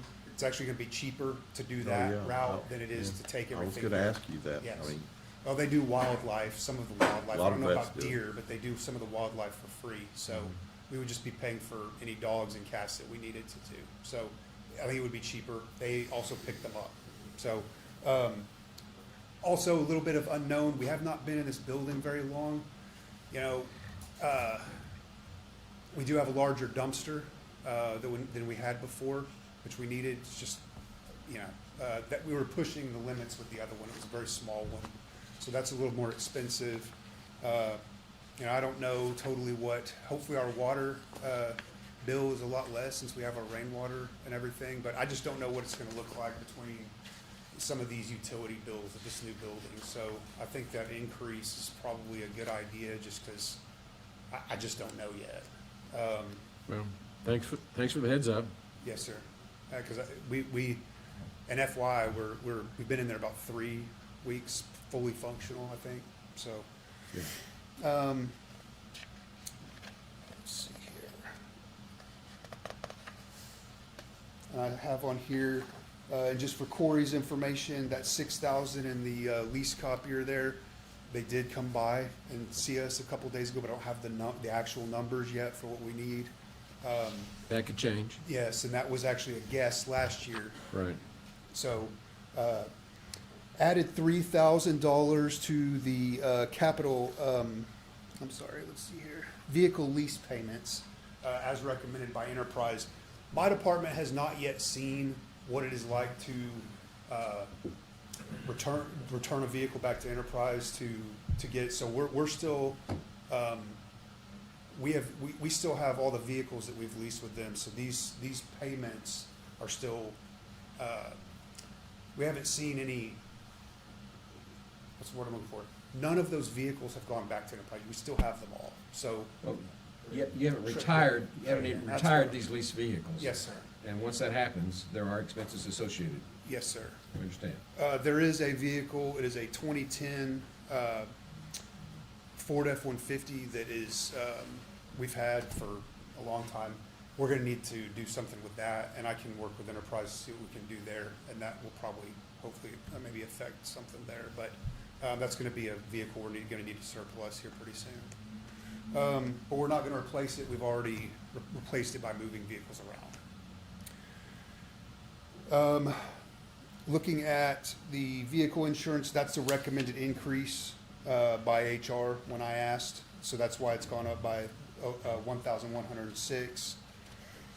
Added $5,000 to our site cleanup, and that's for the environmental health side of things, for doing site cleanups, abatements, trying to get up a little bit. $20,000 these days is not enough to get a lot done. It used to be, and it's just not anymore. A lot of the places we're looking at are actually close to 40,000. And then I added $1,000 to the immunizations and medicine because heartworm tests, things like that, are pretty expensive. There's some of them I think have gone up a little bit. Capital outlay, what do we got? Yes, sir. So that 79,000, that is looking at completing all that we need for the dog kennels. And that is what I'm hopeful will not be 79,000. That's how much it's gonna cost. But some of that money, if there's some money after, in this budget to be able to purchase some of that, I want to use it to do that. I don't think it's gonna be enough to do that in this budget from the animal control shelter line, from that, those line items. But I'm hopeful that there will be some left to be able to put towards that. But that amount you're looking at there is what it's gonna cost to finish out all the dog. How many So- kennels do you currently have versus what you had? Versus what we had. Okay, I did not bring that with me, but we had, we currently, there's, I believe 80-something individual now, which individual, it's not ideal to operate with a dog in each of those individual. What you want to do is have a dog is basically taking up two, you want to be able to open a guillotine door and move an animal. Cleaning, less stress for everybody, staff, animal, everything. So these cages are actual so an individual cage is back to back with another individual cage, which makes kind of a unit. Nicole, do you know how, we had 30, Let's try to stay on task. I want to finish this budget part. And it looks like to me this whole thing about the kennels, that really is a placeholder number that you're holding in there for the eventuality of what we're gonna have to do with dog kennels. We don't have the solution yet. I appreciate what your budgeting technique is here. But in terms of the utility of all that, we have to defer to y'all to come back and report on that in detail when it's on the agenda. now one thing in here that I do not see, which I caught, so whenever I was inputting my budget in there, I got booted out of Encode, it deleted everything. Whenever I went back and started inputting numbers back in, I did not put in the first line, the new hire special request, I am requesting a part-time receptionist, and that totals $37,954. This has actually been a position that I've looked at every year, I think for the past probably 6-7 years. Yep. Yes, sorry. Ever since I've been here. Yes, sir. We just didn't really have, it's been a need, but no room. We didn't have any room for it. So we've just fought through it. It's been kind of amplified the need at this new building because we found that even though we did get another full-time kennel tech, the building is so much larger. These guys, it takes them all to get it all done every day. So when my receptionist, everybody takes vacation, everybody gets sick. So if they're not there, that whoever's in that receptionist office, there has to be somebody in there. That's where you got your phone ringing. That's where people are going to when they come in the door. You have to man that all day. And in order to do that, we have to pull a kennel tech. Not all of my kennel techs right now, because we have a relatively new staff, not all of them are proficient in running that reception area. It's a lot. It's a very complicated, high-stress spot to work. The phone rings all the time. There's always people coming in the door. Having a part-time person for 29 hours a week in there is very much needed. that keeps a kennel tech from being pulled off of other things.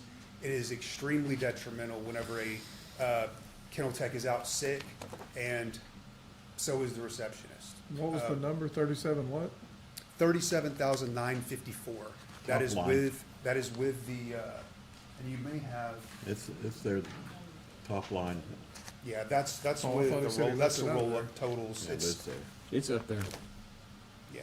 First one, look at it. Yeah. Yeah, I was just wondering about what he had. And I need to get back with y'all and I guess put that number in, because I guess I didn't. You It's did it? here. It's on there. It's on there. It's the first line. It's Okay, there. Perfect. Yeah. Mine just We doesn't. saw have it. And I think, now I did also put in a letter. I have no specific budget request amount.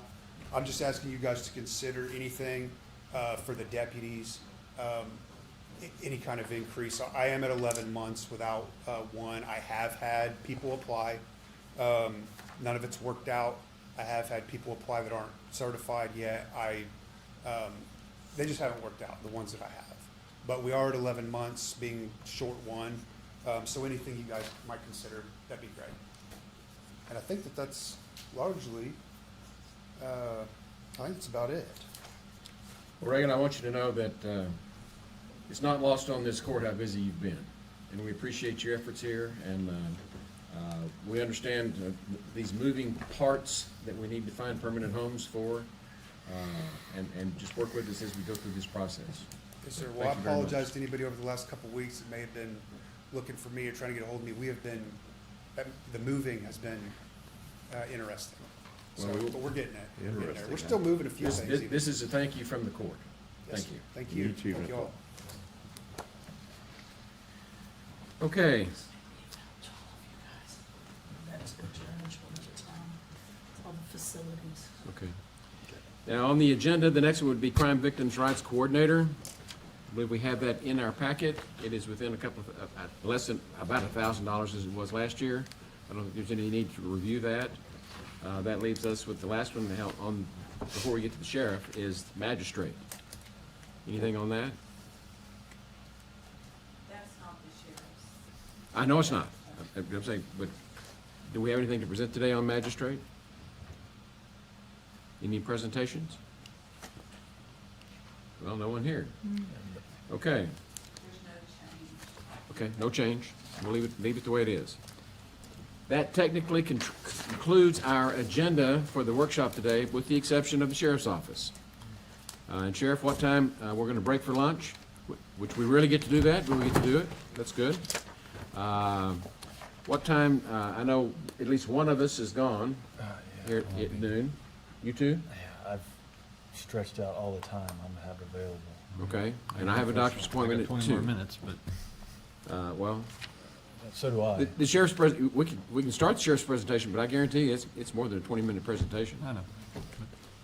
So, is this, and let me just ask, to do this most effectively, I think our workshop today has been productive. I think it's helped the court with our consideration, and me, especially in being able to respond to the ask.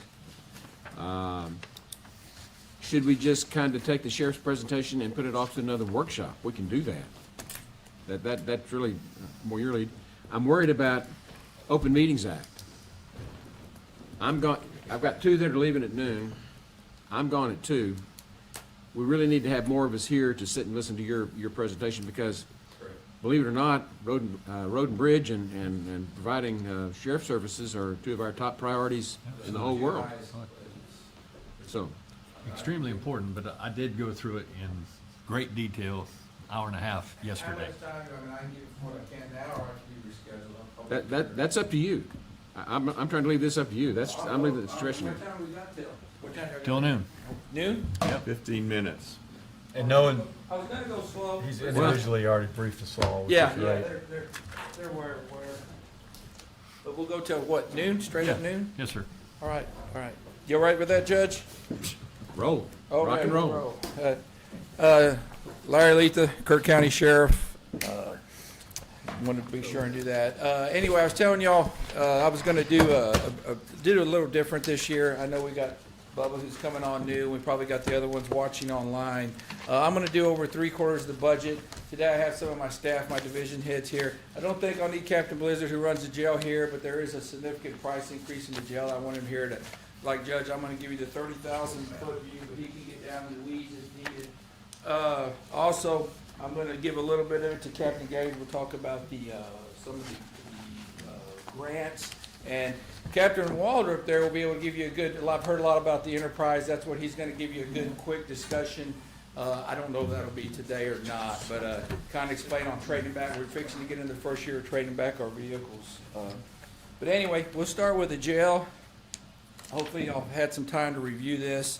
So the public knows, I know Judge, you're real big on educating the public. The Sheriff's Office is made up of 132 employees. We are a 24/7, 365 operation. We never turn the lights off in there. Unfortunately, mine seems to be the biggest increase every year, and I'll explain why on some of that. But if we start going through the items here, I'm going to hit on the ones I think are substantial. If y'all want to hear more on any certain item, just let me know. Obviously, you heard a lot about vehicle and gas. This is for the jail now. This is for the jail. We have increased that one. We now have 5 vehicles that we use out of the jail. You're going to hear more on the Sheriff's Department, but we kind of went up.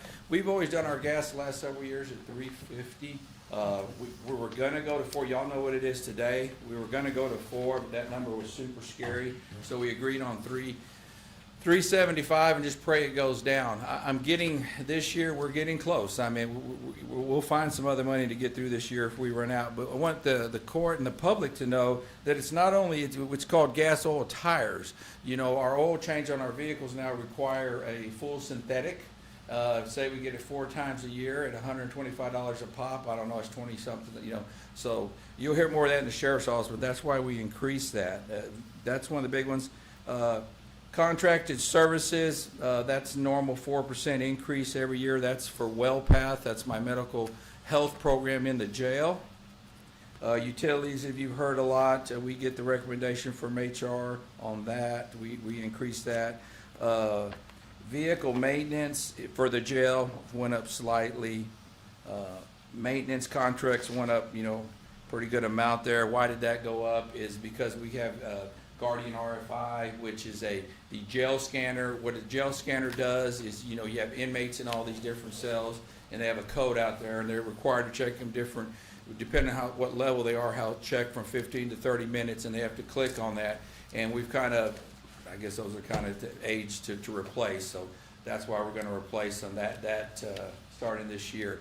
Plus, all my other contracts normally go up 3 to 5%. Property insurance, which is, you know, property insurance, vehicle insurance, you're going to hear a lot. That's out of my control. That's 25% is what we put in there. Contingent increase. I know how you feel, Commissioner Paces. You know, maybe that discussion can be looked at on pricing. Let's see here. Okay, my worst one on this one is under, it's 512, 569, operating equipment. This is why I have Captain Blizzard here today. The jail was built and finished in 2016. It's actually started moving. So this equipment I'm fixing to talk to you about was put in 2016. It started being used in 2017. The life expectancy of that is 8 to 10 years. We'll do the math, okay? Where are we at? So Blizzard brings me from a company, CML, for about $600,000 upgrade. I'm like, whoa, what's going on here? It is time to upgrade the jail control panel and all the cameras. How many cameras are back there? 235. Okay, about 235. Okay, so it's time to, so I said, what do we really need to do right now? Cameras are still working. They are old, but they still work. The jail control panel, we have to do. Why do I say that? And that's where this big increase is, because the jail control panel is the brains of the jail. That's the one that opens the cells, closes the cells, just pretty much does everything, okay? That's kind of has to happen. It still works today, but if it goes out, what do we do? What do we do? You know, I always brag on our out-of-county housing. Well, what we do is we send those back, and then we go find housing for our people until it's fixed. And that's just, you know, we just be impossible to do. So what I wanted to do was kind of just get the jail control panel fixed this year, and next year we'll look at the cameras. You know, we do need to do it, but they're still working. We've got spare cameras, and we can get by. So that is my biggest increase, and did anybody have any questions on that? I'll be happy to answer them. No. That's, okay, so now we'll get into the sheriff's office one. Well, one thing I 516. want to say is that Yes, sir. we don't have any questions because you briefed most of us Yeah, one-on-one well, already. Judge, yeah, So I don't want to think people say we're just, well, that's in the side time. yeah, Which is But not a I do violation want of the the public Open to Meetings hear- Act. exactly. So, I do want the public to hear this, I'm glad okay. you're catching on. Up, 2005, that's good. it might be for you. Yeah, it was the best pre-brief I It'd be got. a violation for you. Okay, in the jail, let's just, I So mean. now we're moving over to Fund 560? Yeah, yes, 560, now we're going to the sheriff's office. 207, insurance, we raised it 25%. That's pretty much standard, I think, it'll be all county offices or departments. It's crazy though. Yes. Okay, like I told you about gas, this was a pretty, I went up pretty significant here. 331, same thing. We drove 84,000 miles last year. I anticipate we'll drive more because we've added extra deputies. So just do the math at 84,000 from last year at 375. Figure in 4 oil changes, 125 times about 60 units. And, we're cutting that number pretty close. That's probably one of my more Well, significant ones. so the public understands, we're talking about, and this has to do with the economy out there right now. That's what, Yeah, this which is is- reality, and Well, that I is, say- we're going from well, is, about I- 260 to 360, about almost $100,000 more a year. Exactly, sir. Yeah, but it's nasty, but say, we are 24/7, so they're always out. I'll briefly, and I know Judge, 452, emergency notifications. That is our code red, and I could briefly tell you that belongs to the new emergency management coordinator. And Tanya will be working with you to move some items out of my budget into his budget. I'm working with Shorey currently. I know he couldn't be present today, but we are looking at a new system. I'll be briefing you on it with Shorey. Commissioner Jones went to the presentation. I really like it, and not only that, it's a third of the cost. The company is offering us to free starting now, but there's a lot of things I got to prepare and bring before the court. So that 452, I did put in the 32,000. That's what it is if I keep that system. But to be transparent, we'll probably go ahead and keep it because it expires in February of next year. And if we went with this new system, we'd go ahead and implement it and do a campagn run to get everybody on time. And let me kind of tap the brakes for a minute. Yes, So sir. the public understands that before Dub Thomas retired, he officed over with KCSO. The supervision of the emergency management coordinator, which is a hired position here at the county and required, has been filled by Shorey Harmon, who we hired away from Tatum. He's one of their top young guys up and coming, who I think is doing really a great job for us. Yes. And so functions that had previously been budgeted in the sheriff's office are moving out of that over to emergency management. So that's what we're doing here. Correct. And so nothing really changes. We're complying with state law at this point. Correct. He'll have his own budget. He's kind of working on some things he needs currently. I just told him, he's just learning about this notification system, so I tell him we'd help him through that process because, we have to do the budget now. Right. So, but I'll come back to y'all with some more information on that, but I will be losing that one in the future. Maintenance contracts went up only 2,000. That's unusual. That's good. I'm going to let Jason talk about lease payments and capital outlay. Where else? There's some more significant ones.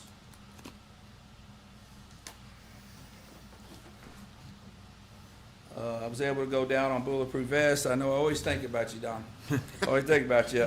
Capital outlay, which is very unusual, went down, but unfortunately my lease payments went up. That will conclude the sheriff's office budget. Okay. How about 564? That one's real quick.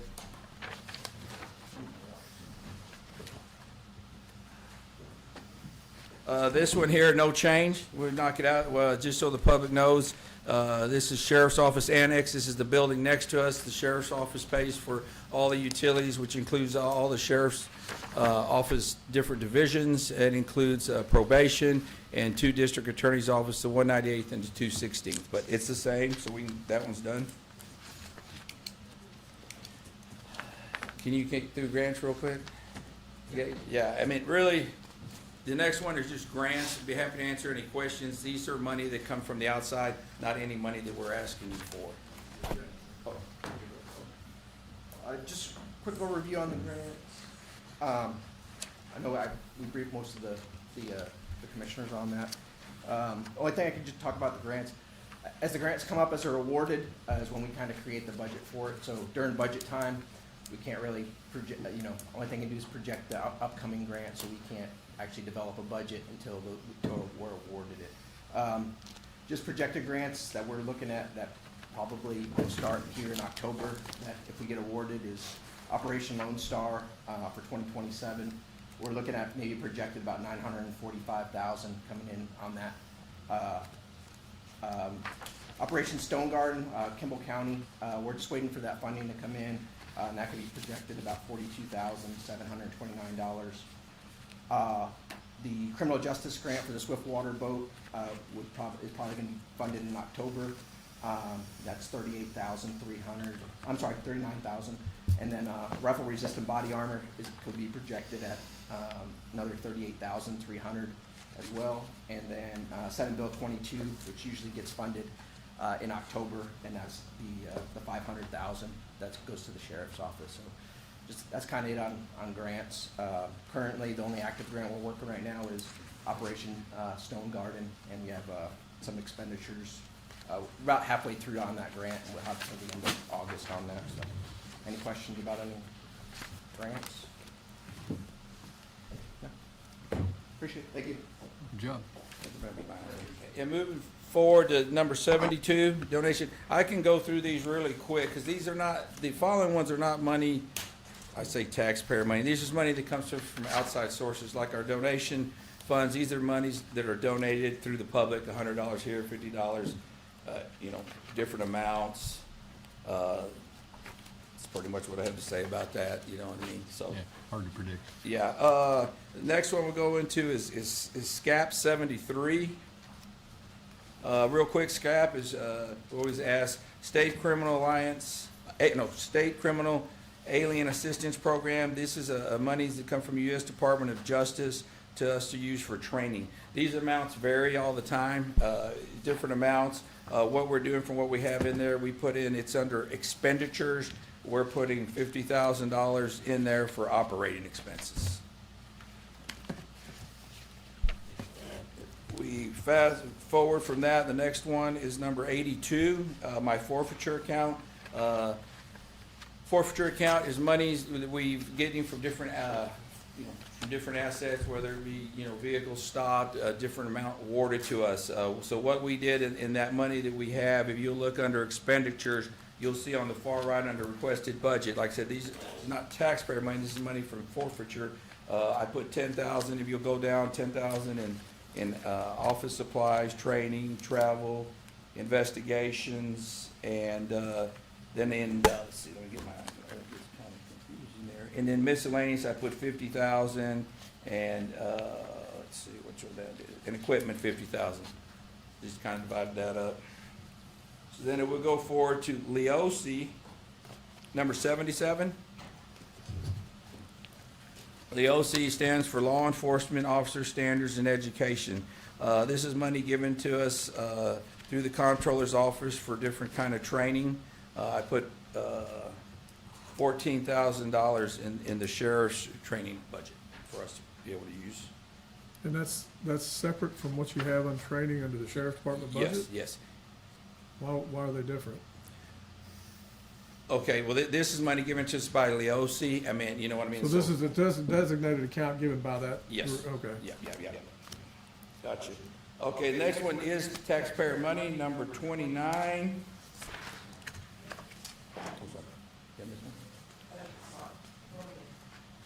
Okay, 29, courthouse security. That one doesn't change very much. On that one, maintenance contracts, the only thing that went up. So y'all know that covers panic alarms, and this is for the courthouse. And bear in mind, it's not just this courthouse, we have two. We have an annex over there, so same thing applies over there. We have to buy panic alarms, AEDs, and our contracts usually go up from 3 to 5%. So this budget covers two places. That would cover that. The emergency management 10, we're gonna talk about later. So with that, I think that's a good stopping point. What I have, Judge, I'd like to get back on. I have my Senate bill request, reclassifications and new hires. We can do it, that'll take a little bit. Okay, is that something that we're going through today? No, sorry, sir, I mean, we can reschedule that for another time. Okay, that's what If there's only gonna be, I'd rather all y'all be here. And I appreciate you hurrying up, trying to get this thing before noon. You're on schedule. I got my line items, but not the special request. Okay, and we have special workshops for that anyway. Okay. So, We don't get to hear from Jason? Jody, if you, yeah. Excellent presentation, Jason. Thank you. well, Jason, whatever it is you might need to present, if needed, we'll do that when we do the others. Well, we'll reschedule, it'll benefit the other departments. Yeah, it Trying to will. explain to y'all what enterprise is, because there's a lot of misinformation about Okay. what they're thinking with their vehicles and stuff, so it'll help y'all with budgeting. Well, but for an unusual day, our first workshop, I think it's been remarkably successful. Yes, sir. We got through a lot of material in kind of a creative way. And so with that, we will adjourn. FYI.